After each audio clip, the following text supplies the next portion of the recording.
Sabi ni Universe, di ko gets yung point ni Tio Moreno about legal. Ano pong POV niyo about Tio's post? Which one? Tatlo yata yung post ni Tio eh. Pero ganito, bilang abogado, hindi ko maaaring i-bash o you know, or kailangan magpapakita lang ng respeto ang mga abogado sa isa't isa. Gayunpaman, para sa akin, hindi po ako sang-ayon sa legal point of view dito. Dahil gumamit siya ng mga, parang, opinion niya, pero sa opinion niya, meron siyang bitiw na salita na gano'n na nga, tapos na. Kumbaga, may libo-libo daw na pinatay itong isang akusado na nasa Hague.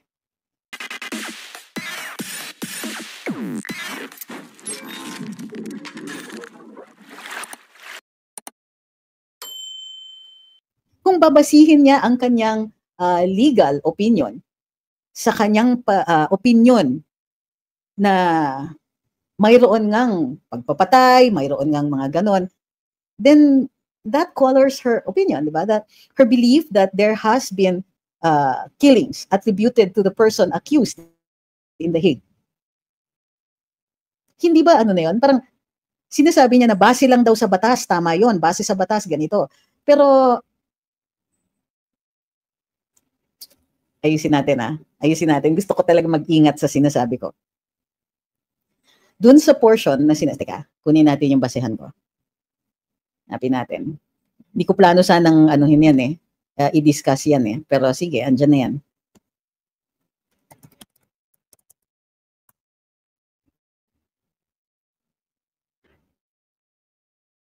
Yan, parang itong sinasabi ni Chris 85, Free Duterte for what? How about the family who are still grieving for the loss of their someone? Kasi nagawa ka na kagad ng conclusion na guilty yung tao So, ganyan talaga iisipin mo. Hindi ka pwedeng maging judge. Hindi ikaw ang humuhusga dito. Ito paniniwala ninyo, so dinala ninyo sa hukuman. May depensa. Pero sa ngayon, ni wala pang probable cause si PRD. Baka hindi mo naiintindihan kung anong ibig sabihin ng isang pre-trial chamber. Ang pre-trial chamber po, magde-determine pa yan ng probable cause para makita kung tutuloy ito sa paglilitis. Ibig sabihin, sa totoo lang, ang dapat pinapakawalan siya dahil wala pang basehan, wala pang legal basis. When is the time na maaaring hawakan yung isang tao kapag napatunayan na yan o caught siya in the act, nahuli siya sa ganun? Wala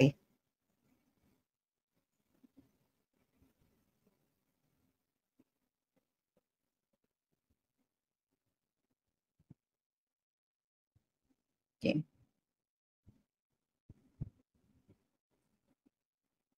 So anong part ng sinabi ni Tio ang hindi ninyo maintindihan? Let's start with that.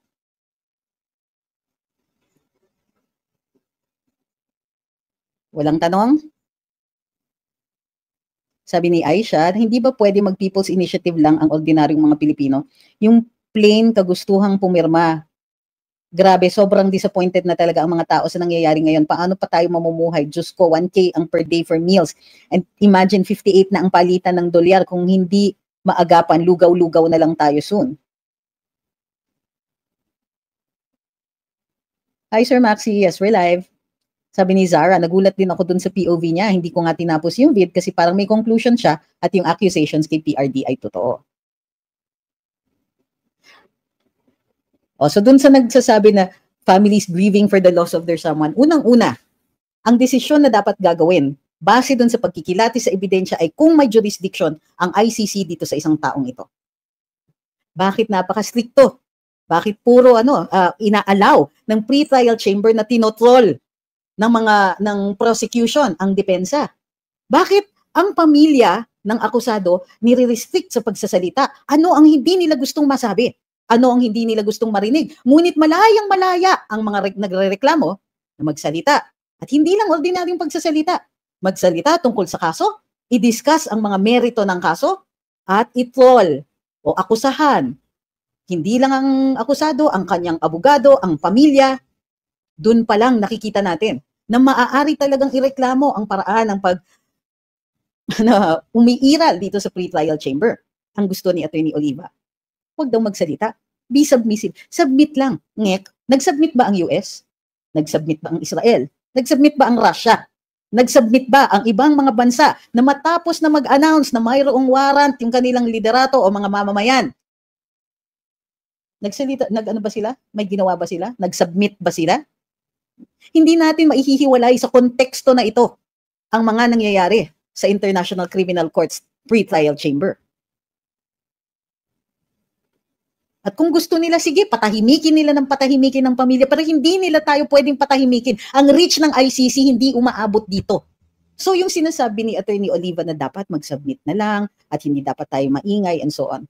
Well, para sa akin, she can advise. Of course, karapatan niya yan magsalita at magpahayag, pero it doesn't mean to say that we find it reasonable.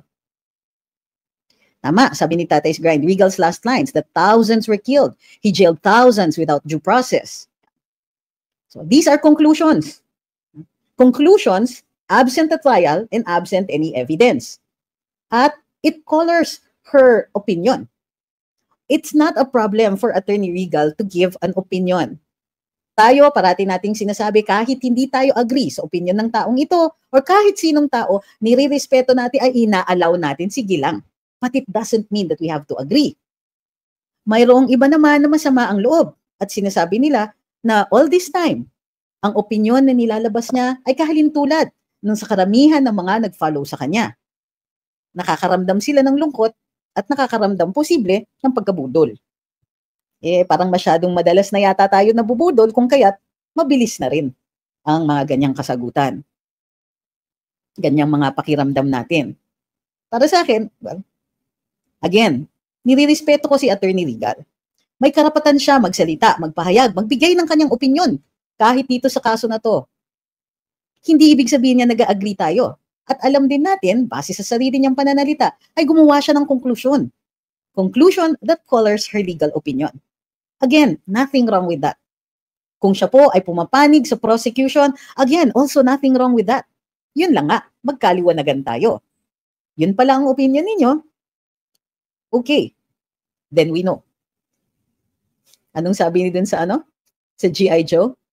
Now you know, and knowing is half the battle. So, ang request ko lang is wag naman tayong mabangis sa kanya. Di ba? Kumbaga, mutual respect tayo dun sa kanyang opinion. Sana nire-respeto.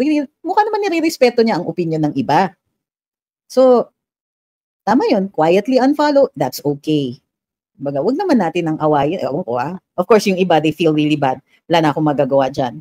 Pero ako mismo, marami tayong ibang kaaway. Kung ayaw na natin kay Madam Regal, kay Attorney Regal, it's all right to unfollow.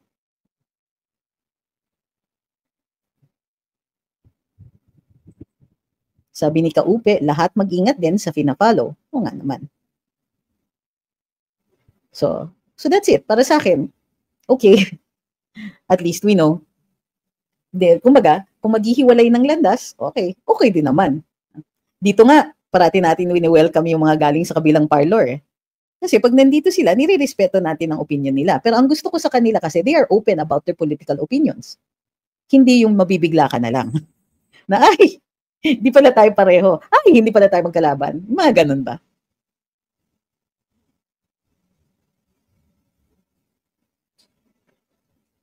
So balik dun sa sa topic natin kanina, sabi ni Edward, retired na, parusahan pa. Ayun na nga eh. Sabi ni Mike E, kaya nga nag-unsub na ako. Kayo din guys, tayong mga DDS.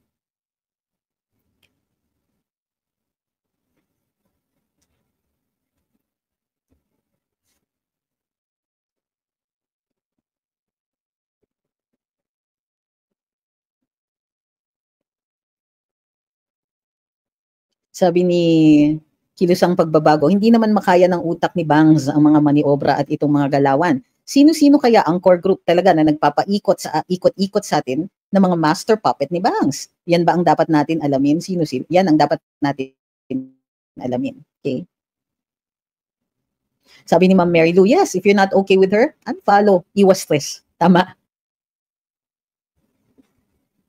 Sabi ni Rodel, nakakabigla lang kasi na akala mo ay boses siya ng mga nagmamahal kay PRD tapos ganun tono ng salita niya. Ano ba meron? Pero natutuwa ako sa napaka-sincere na mga komento eh.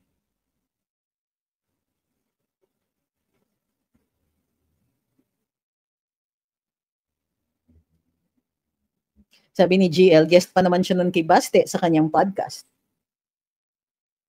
Naman si Mayor Baste is open naman to anybody's point of view. Pero pagka pwede naman din maghiwalay ng landas. Sabi ni Ma'am Sheila, Tio posted Regal's past posts and the recent ones, and we compared it. I used to share his POV every time he posted, but his recent POV just today made us all unfollow him. It's like his hypocrisy just fell to the ground. It's a betrayal of trust among his DDS followers. I think na she's fallen victim to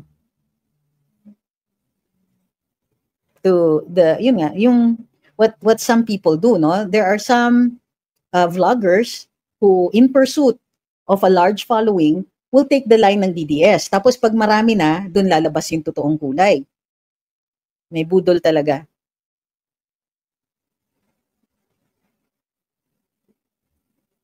Sabi ni Freedom, tinitira ni Attorney Libayan ng DDS kasi nag-aaway-away daw kaya nababawasan ng supporters.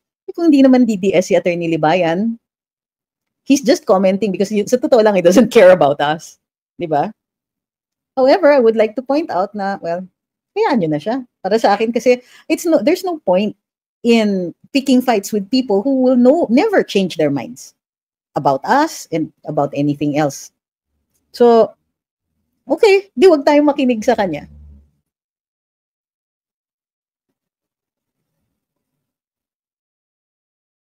Yan, sabi ni Ma'am Karen, si B used a Duterte to win. POV used a Duterte but lost. There is a pattern. They had to use a Duterte. That's why kahit gaano tayo pinapahirapan ngayon to fight for what we deserve. Like what they're doing to fight for what we deserve. Like what they're doing to retired MIU now. We will win. Marami tayo kaya need nila ng manggamit. Sabi ni Jago, unti-unting lumabas kulay ni Attorney Regal. Kung sa opinion niya, iba sa karamihan, may pananalig at tiwala sa pagkatanggol kay Tatay Digong. Yun pala, kakaiba siya magsalita para kay Tatay Digong, mag-unfollow na rin ako.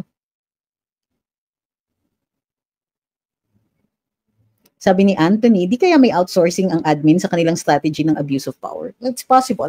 We've also seen kasi, which I think might be the source of suspicion here, may mga nakikita kasi tayong ibang mga vloggers na, ayun na nga, pag malaki na yung following, for hire na. So, I think that kind of suspicion rubs off on Attorney Oliva kasi medyo nabigla ang ilang mga tao sa parang biglang liko ng kanyang POV, kumbaga. Sabi ni KB, sabi nga ni Bruce Lee in Jeet Kune Do, absorb what is useful, discard what is useless. Sabi ni Ma'am Mirna, basta kami solid Duterte, di kami magbabago. Sabi ni Banateros, TV, hindi siya DDS. Sabi ni Bracamonte, Monica, nakakasad po, maraming nahuhulog sa intellectual dishonesty. Well, ang maganda kasi niyan is that people can change their minds. We can change our minds. If for a while we think that she had good points of view, she may have made good points before, now we don't think so anymore, it's okay. We're allowed to change our minds. Don't feel bad. Para rin tayong dati, meron tayong binoto, ginawa natin presidente, budol pala. Tanggapin natin, nagkamali, change our minds, move on, and let's do something about it. Dito, okay lang, di ba? Nagbago tayo ng isip tungkol dun sa ating Pangulo. Hindi na natin siya bet, kumbaga. Pero, di ba? Hindi na tayo babalik dun sa pagkabudol. And nobody should ever fault you for changing your mind. Dati, akala natin, okay. O ngayon na hindi okay, bago ng isip, izquierda na.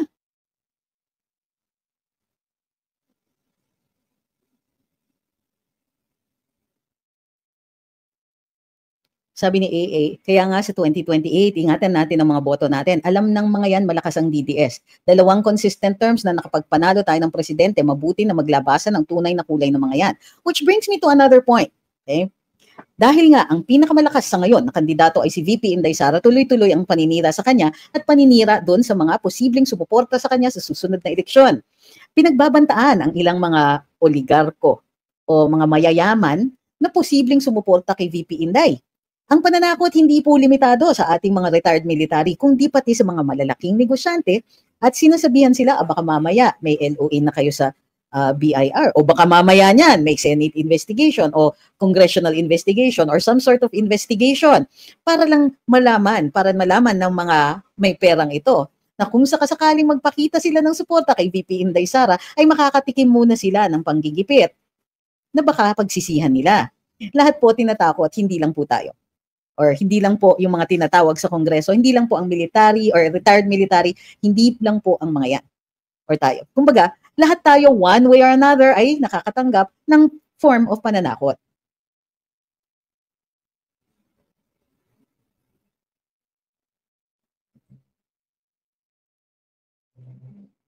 Hi, Casey Hazel Eyes.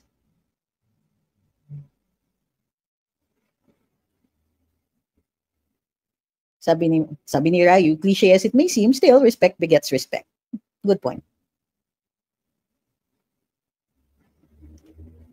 Sabi ni Nurse MK, we can always turn around. Totoo yun. So, if for a while, bet natin ang POV, ngayon, hindi na, okay din lang.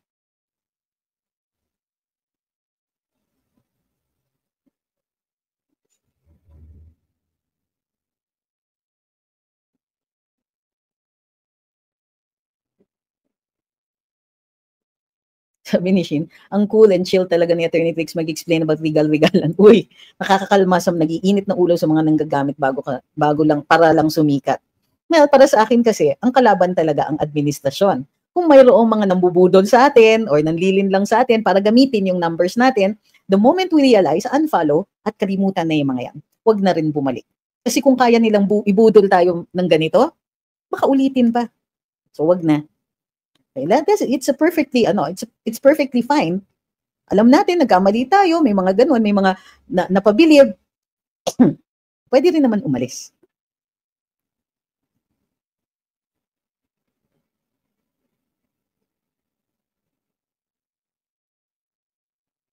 Sabi ni Ma'am Patty, tinutukoy ng mga ilang netizens nung una na rising star si Attorney Oliva. Baka ngayon, maging falling star na siya. Ang bilis niya nakaabot ng 1 million, sa totoo lang. Samantalang, masama loob ko. Hindi, kasi alam ko, hindi siya na-throttle, ever. Ang Luminous dati, ang number of, we were getting 1,000, 2,000, 3,000 per week na followers. And then, very recently, nagwa 1,000 per day na kami. Kasi hinahabol ng Luminous yung mga dating tina-throttle, mga times na tina-throttle kami. So, it might be difficult for us to reach 1 million, parang sinasas, na-take down and all that. So, medyo napabilib yung mga tao when they saw na naka 1 million siya kagad because never siya yung mga opinions niya have been very safe. Hey, again, there's nothing wrong with that. This is just an observation na, di ba, umabot ka ng ganyan because iba yung larangan. Sabi ni Ma'am Ola, siguro by now, dapat alam na natin na we don't have to stop at every dog that barks. Opinion, sorry, POV niya yun. It is what it is. Let's not do the, let me educate you or you're wrong, I'm right move. Totoo yan. Ganyan siya, move on. Wag na natin siyang pansinin.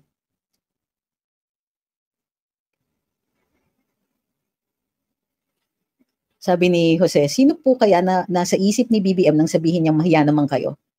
Baka nag-practice siya sa harap ng salamin. Yun kayang mga galamay niya sa Kongreso o pabalat bunga lang na nag-backfire sa mukha niya. Sabi ni Johanna, with that pananakot at panggigipit, it made me think of the Villar siblings. So yes, even senators can be threatened. Ba? Not necessarily the illegal kind of threat, but threat nevertheless. Sabi ni Bright, tapos sasabihin nila na mahina at konti lang ang DDS. Bakit may mga nagpapanggap na kasama para sa popularidad? Kaya dito na kayo kay attorney, di kayo ma-feel cheated. Uy, nanalo tayo ng Miss Grand International. Sino ba ang ating kandidato? I-congratulate natin. Sabi ni Shin, si Attorney Trix ang port in a storm ko pag feeling hopeless na ako sa mga ganap sa bansa. Her wisdom is so comforting. Nakakasilip ako ng pag-asa when nothing goes as planned. Thanks, Attorney. Alam niyo, mahaba ang laban eh. So siguro that's something that you gain. No, when you get older. Ang daming nag-a-attempt na i-bash ako, sinasabi, hoy, tanda, excuse me. What I've survived would have killed you in 2 seconds. So sabi ni Derny, palinabang ang dahilan kung bakit bumaliktad ang ibang vloggers. Gaya ng isang DDS vlogger na bumaliktad dahil pinaaral siya ni Lisa sa London.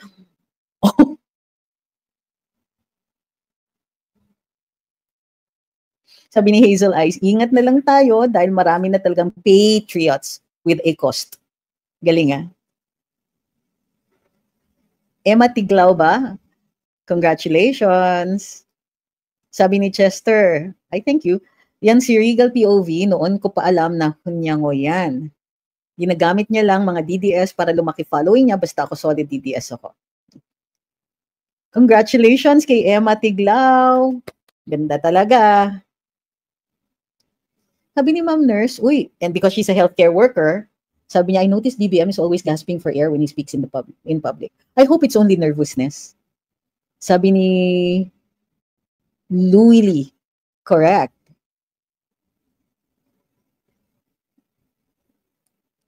Sabi ni Rain Daniel, hoping na si Attorney Respicio hindi bumaliktad, manatili sa tama.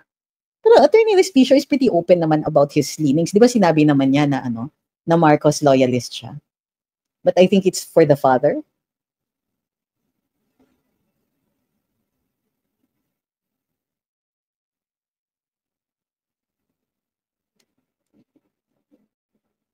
Sabi ni Imelda, kung may pagkakaisa ang taong bayan, huwag matakot sa demonyong gobyerno ni Marcos, lumaban ang taong bayan.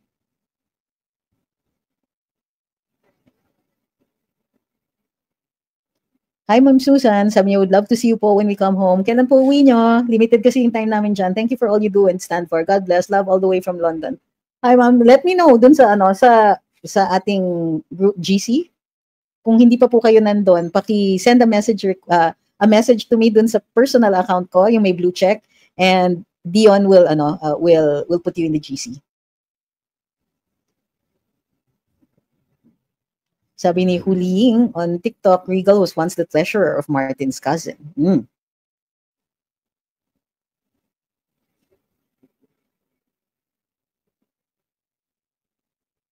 So, di ba? Tama yan eh. We don't have to stop at every barking dog. Hindi pala atin si Attorney Regal. Move on. Di ba? Tapos, pwede naman ganun. Kasi ang dami na natin pinoproblema. Bayan natin, lugmok na. Hindi na nga raw tayo makautang. Dahil masama na ang credit rating natin. Bukod pa dyan, ang utang natin ay nasa 70% na ng ating gross domestic product. So, unlike nung panahon ni PRD, yung pinakamalala natin was at 30% of GDP.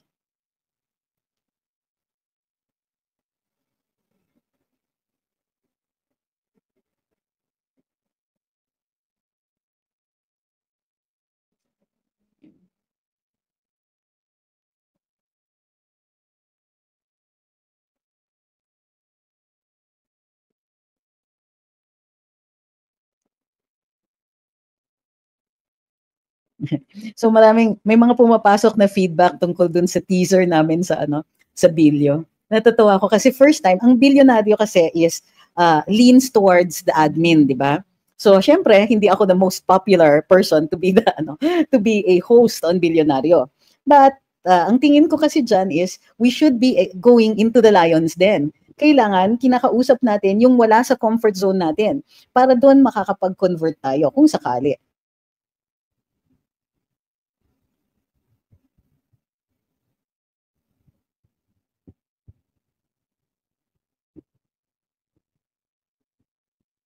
Sabi ni Way I See It, ayaw nila matigil insurgency dahil nakipag-alay sila sa makakaliwa. Corruption dahil pinirmahan ni BBM pinaka-corrupt na GAA. Drugs dahil nalusaw lang yung 2 tons ng shabu sa Alitagtag case. Hi kay Sir Randy, nakatanggap na po ba kayo ng link doon sa inyong message? Kasi sasagot si Dion sa inyong message sa amin and will provide you a link to the GC. Kung wala pa po kayong link, please resend your message. Sabi ni Joshua, naunahan ko po kayo mag-unfollow. Hindi kasi ako naka-follow, paano kayo mauuna sa akin? Hi kay ma'am! Kay ma'am! Marian! Uy, maraming salamat ma'am. Sabi niya, God bless you all po sa Luminous. Maraming salamat sa mga laban na hindi namin magawa dahil government employee, kaya puro likes, share, support at minsan rally po. My prayers are with you always. Mabuhay po kayo. Ma'am, maraming salamat po. Sabi ni Fear Not, Sarah is our hope. If we don't rally behind her now, we risk losing the light that could reverse the injustices in the country. Stand up, speak out, let's make change happen. Sabi ni Don, Attorney Trixie and the gang, enough na. Wag na pabudol uli sa ibang nagpapanggap na DDS. Sabi ni Ma'am Karen, magandang balita yan na di na makautang, na nakawin lang din naman. Buti na awa sa atin yung mga nagpapautang. Congrats, Sir Bobby. Kaapelido mo, gusto ata extra lungs ni Vicky. Lalalala. Sabi ni Ma'am, kilala daw niya yung si POV, Cebuana daw siya. Yung mga DH nga ng mga DH, ginamit din ng Duterte. So, iisang hilat siya lang mga yan. Reaction niya ngayon na rubbing shoulders na rin si Isko KB. Nakukubaran silang lahat, ano? Ahem, banat bay, kandidato mo. Ay, may ganon! Sabi ni Ma'am Cathy, abangan kita sa bilyonaryo.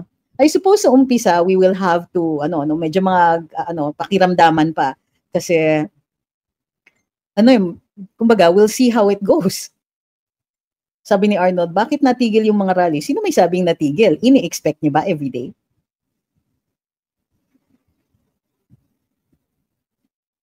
Hi kay Ma'am Susan, not sure why I can't send a message po. Baka po make sure you're sending it to the one with the check, ha?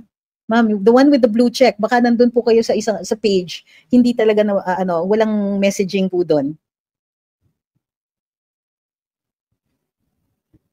Sabi ni Joshua, lagi po kasi pumapasok sa TikTok yan eh. Baka may may boosting siya through through TikTok.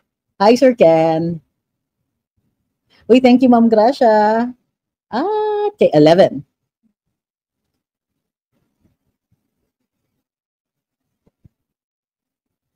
Uy, salamat sa lahat ng mga bagong nagfo-follow. Please encourage more follows dahil may utang nga ako sa inyong mga video. Sabi ni Ma'am Victoria, bukod sa domestic pahirap ng BBM admin, pinapaliguan ang Pilipinas sa kahihiyan sa international community. Yep. Hindi ba nga, pinag-usapan natin, andyan na rin lang tayo doon sa POV ni Attorney Regal, hindi ba makakalimutan ba natin na ibang mga bansa, sinasabi nila, kakaiba ang Pilipinas, sinuko natin isang mamamayan ng Pilipinas, samantalang ang tagal-tagal nating nanindigan na hindi tayo nasa jurisdiction nito, including yung alleged paninindigan ng ating Pangulo ngayon.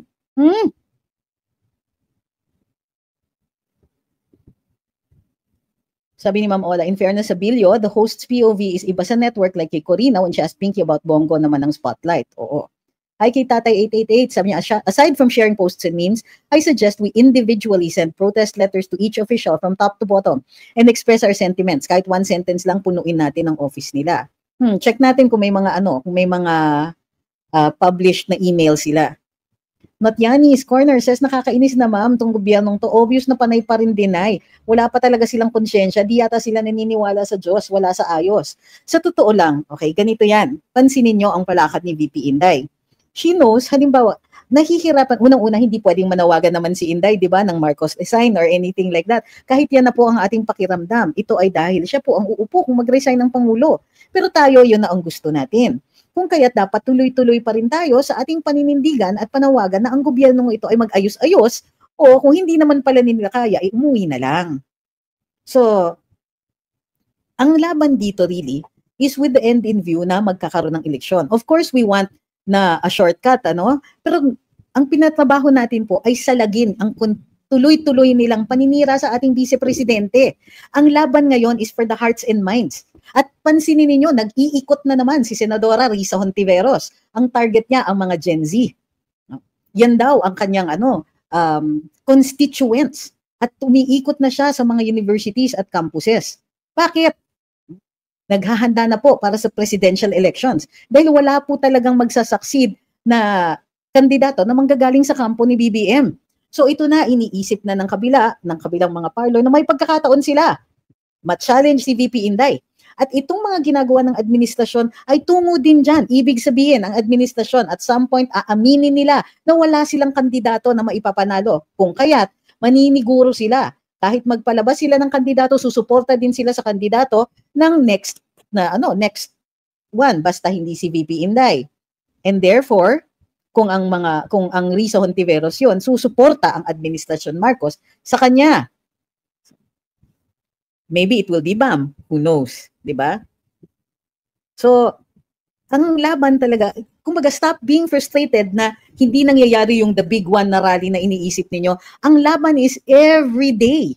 Ang laban is dun sa araw-araw na gusto ng kabila na makaagaw ang makapanira kay VP Inday para dahan-dahan kahit barya-baryang followers, maaagaw nila sa atin. Maaagaw nila sa panig ni VP. The fight is already happening. It is happening now. Okay? Kasi parang ang lumalabas, mayroon kayong iniintay. Huwag mag-intay. Ngayon po ang laban. Ngayon po kasi ang ginagawa doon sa tuloy-tuloy na pagbabakbak kay VP, tuloy-tuloy na paglalabas ng mga trolls, tuloy-tuloy na posibleng sumusuporta sila sa mga taong nagpapanggap na DDS para makapag-gain ng followers at makapanlin lang. Yung pag-aagaw ng kahit barya-baryang amounts ng followers na nanggagaling sa kampo ni VP Inday, ito ang laban nila.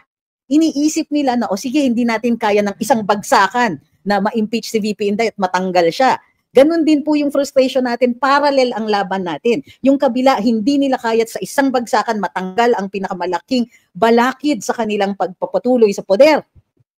Tayo, araw-araw, nagho-hope, nagpo-pray, nag-aabang ng isang malaking rally o maraming dumating. At habang nag-iintay tayo, binabash natin sarili natin o pinapayagan natin ang mga kabila na i-bash tayo na kesyo ko konti pumupunta sa rally, kesyo ganito, kesyo ganyan. Excuse me, huwag kakalimutan na may mga factors that are generated by this administration kung kaya't kukunti din ang napunta sa rally. Tignan ninyo, mga government employees, hindi yan maka-attend. Even if pwede silang umattend, basta off sila, basta hindi office hours, allowed silang mag-attend, hindi, tatakutin ng mga yan. Hala, nadatnan ka sa rally. O, ganyan. Ang mga retired military tinatakot, baka biglang one of these days, ay, wala pang pensyon, pasensya na, intay muna kayo, di ba? Baka maantala ang mga pensyon. O yung iba dyan, tulad ng mga vloggers, maingay ka ha, sige, kalad ka rin ka din sa isang inquiry in aid of legislation ng mapahiya. Malagay ka sa lugar. The reason they're doing this is because we should have this mindset, as far as the admin is concerned, gera na po. Gera as another word for campaign. The campaign has already started and that's what they're doing. They're doing a negative campaigning. They're trying to take her down. They're trying to get a few followers at a time na lumipat, na mag-defect sa kanilang kampo. The fight is happening now. Stop waiting for the big one. It is already happening. The comms is an important part of a campaign. In fact, a campaign is comms. So we have to stop waiting.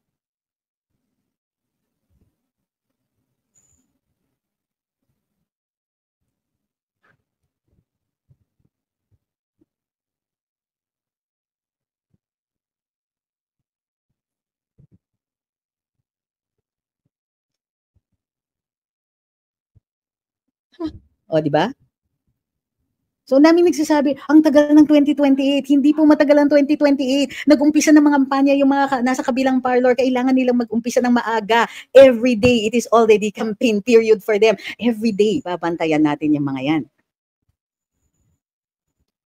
Kasi iniisip ninyo, natatalo tayo, nagaganito tayo, etc., etc. Yo, guys! We are the team to beat. Stop thinking that walang nangyayari, hindi nakakapunta sa rallies, etc. Wala na nga tayo, kukunti nga tayong pumupunta sa mga rallies, pero tayo pa rin yung pinupuntirya nila. Si Inday pa rin ang pinupuntirya nila. Sabi ni Tatay's Grind, imagine the H virus, a Gen Xer who talks and acts like a woke millennial claiming the Gen Z are her people daw. I cannot mat the mat on this. The light color doon. Huh?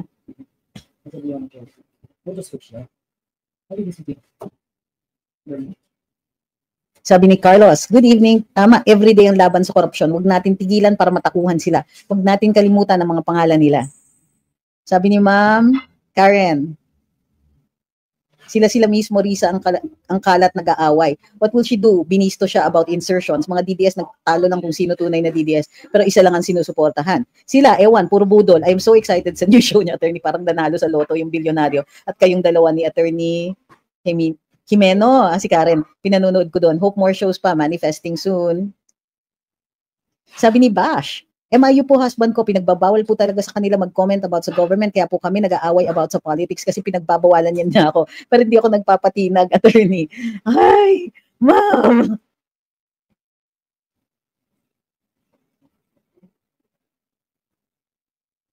Ito, may maganda. Sabi ni Rayu, ulitin natin yung sinabi niya. Calling the attention of the top, what a self-entitled individual. On a serious note, calling the attention of the top browner leader, military leaders and the rest, this will become a precedent. of disrespect to peoples, of intentional humiliation to the Filipino people, of blatant negligence and ignorance of authority. It is time to remind these student leaders of their boundary and their leadership. Sabi ni Commoner Lance, I myself, third-degree relative ni PBBM and Aimee, bali tita at tito ko sila, pero still, I support Sara. Hati nga kami, kasi ang mga older generation namin nasa PBBM pa rin dahil po kay Apo Lakay. I hope mas marami po kayo.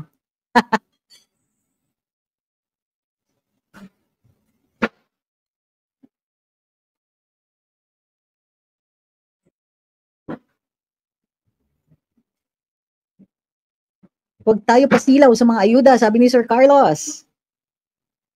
May mga responsibilidad ang mga public servants tulad ng mga politiko, mga government officials, sila dapat ang magsilbi sa atin, hindi tayo gagamit ang gagamitin nila para yumaman.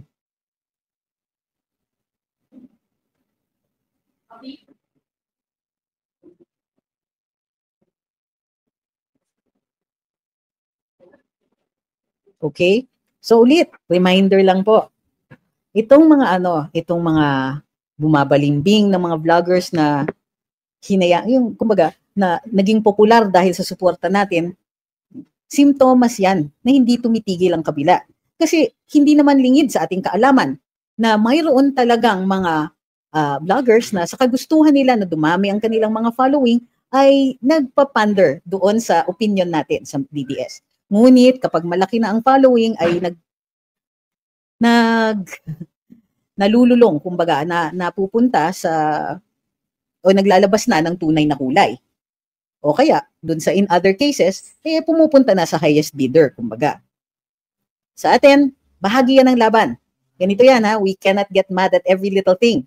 Pero, di naman pwede walang consequences. So, unfollow na dun sa mga vloggers na hindi na natin pinagkakatiwalaan. Game, okay lang yan. Meanwhile, tapatan ito. Kumbaga, yung mga nagsasabi na, ang tagal naman, nahulan na ako ng pag-asa, mga ganyan. That's how they want you to feel. Gusto ng kabilang parlor na ganyan tayo, isipin natin na kumukunti tayo, isipin nila na wala ng pag-asa, mga ganyan. Stop right now. Bakit? Bakit tayo? Stop that negative thinking because you know why? Inday is still the team to beat. We are still the team to beat. Tayo pa rin ang in the lead. That's why ang ginagawa nila is, sige, kahit makahatak sila ng barya-baryang numbers lang na mapunta sa kabilang parlor, happy na sila dyan. Pero sa 3 taon, barya pa rin lang ang nahugot nila sa atin. Time to recognize that the campaign has already started. Time to recognize. That's why si VP Inday, anong ginagawa niya? She's very selective about which criticism she will unleash. And every time she says something, widely reported siya. Tina-timing niya yung kanyang mga sinasabi. So that every so often, tignan nyo, hindi yan matatahimik. May CC Club ang mga diskusyon tungkol sa kanya, pero later on, pagkatahimik na, may CC Club na naman. Because campaign mode na po. So bakit nanliligaw na yung mga katulad ni Senadora Risa Ontiveros? Naka-campaign mode na rin sila. So tigilan na natin yung mga antagal naman. Bakit hindi dumadating sa rallies itong mga to? Excuse me, hindi yan yung laban. Sa ngayon, yung laban is 2028. Kung mayroong mangyari in the meantime, ang saya natin, di ba? Pupunta pa rin tayo sa mga rally kasi kailangan natin ipahayag ang ating kritisismo, ang ating pagpupuna sa gobyernong hindi na naninilbihan. Sa isang gobyerno na araw-araw na lang nakikita ang bagong ebidensya ng kanilang pag-fail. So, yun, ang suggestion ni Tatay's Grind, lahat ng plataforma, padala ng email. Kung pwede, padala ng PM doon sa kanilang mga pages. Post. Mag-post din sa mga comment sections ng iba't ibang mga lugar. Huwag po kakalimutan yung comment section namin dun sa Bilyonaryo, ha? I-expect ko kayo dun. So, yan po. Recognize it. It is time. Let's keep this up. High moral din tayo because hindi pagtutuunan ng pansin si VP Inday kung hindi siya nakakatakot sa kanila. At nakakatakot siya because she is still and will remain the strongest contender. In the meantime, isa dun sa pinaka-pinagdidiinan natin bagong fail ng gobyerno, itong parinig at pananakot nila sa mga retirado nating military officials and enlisted men and women. Yung gamitin nila at i-hostage ang mga pensyon. Nakakalimutan nila, bayad na yan. Nanilbihan na ang ating mga sundalo. Tapos na, utang na nga yan. Pag hindi sila naglabas ng pensyon on time, utang na nga yan. Pero gusto nilang gamitin at ipaalala sa mga opisyales na pagka may inciting to sedition ka, mawalan ka ng pensyon. This is a warning.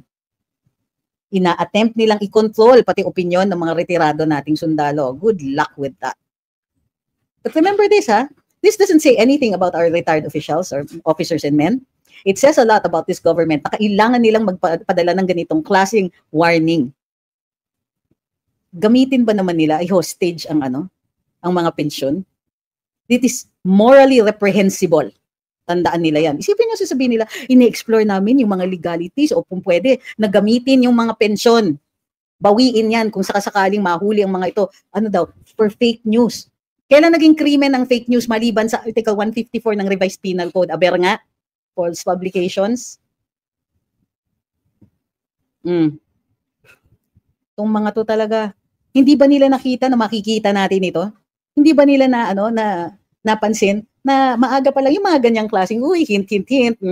Mabilis tayo sa mga ganyan.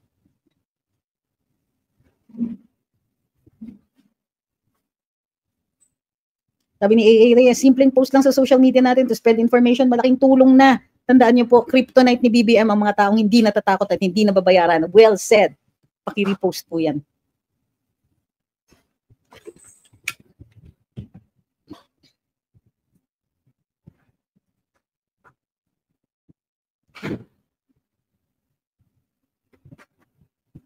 Yes, sabi ni Ray. Yung last rally ng mga students, yung banner protest Marcos Duterte, mga leftists ata mga yan at or mga pakawala ni Hontiveros. That's what I heard also. Sabi ni Lan Brooks, attack mode na naman si Tililing attorneys. May pinapansin pa ba yan? Hindi nga siya manalo-nalo eh. Mayor na nga lang tinakbo, hindi pa siya manalo. Subukan na nga niyang tumakbo na konsehal, baka matalo pa, baka kahit sa barangay matatalo siya. So kung hindi na nga siya pinapansin ng kanyang mga botante, wag na rin natin siyang pansinin. Sayang sa oras. Sabi ni Ma'am Karen, if you can observe, lahat dismissed yung mga inciting to sedition nilang pananakot. We DDS are for a long haul, long game ito, so we should have grit. Kahit may mga bad days sa mga DDS, di pa rin tayo lilipat sa yellows at lalo na sa Kadiring B. Take a look, harang sa Malacanang if we are konti lang. Bakit kulang na lang parang ikulong nila sarili nila? Asan ang batas na nagawa pagkatapos ipatawag ang mga vloggers? Inaksaya lang nila pera while threatening DDS vloggers. Sabi ni KB, is it illegal to pray for someone to meet their maker as soon as possible? It depends on how you do it, lalong-lalo na if it is public, out loud, and said in a manner that could be construed as threatening. Sabi ni Joshua, tama po, umpisa na ng campaign period para sa kanila, lalo na po yung Tigok party list, may pamudmud na naman. Yiks. Sabi ni Ma'am Marie, same attorney ba yan na kinancel yung meeting dahil sa friend sa Japan na nagpapaturo? Siya yata yung friend sa Japan? Hindi ko sure. Pero that story is going around. I heard it also. I can't say yet. Alamin muna natin yung mga detalye, pero I've been hearing that story as well. Sabi ni Awi, it's time to recognize and believe in the power we hold. The fact that they're now showing their true colors and this admin is weaponizing every means to get what they want because they are at the losing end. Yes, understand this. Kaya ang dami nilang karahasan o threats sa atin, it's simply because we are stronger than them and they are trying to cut us down. Good luck with that.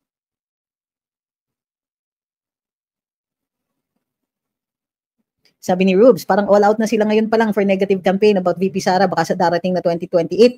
Iyak na lang ang kabilang parlor sa Gedli, malamang. Parang kami doon sa Dasmariñas, gillage kami kasi nasa gilid lang.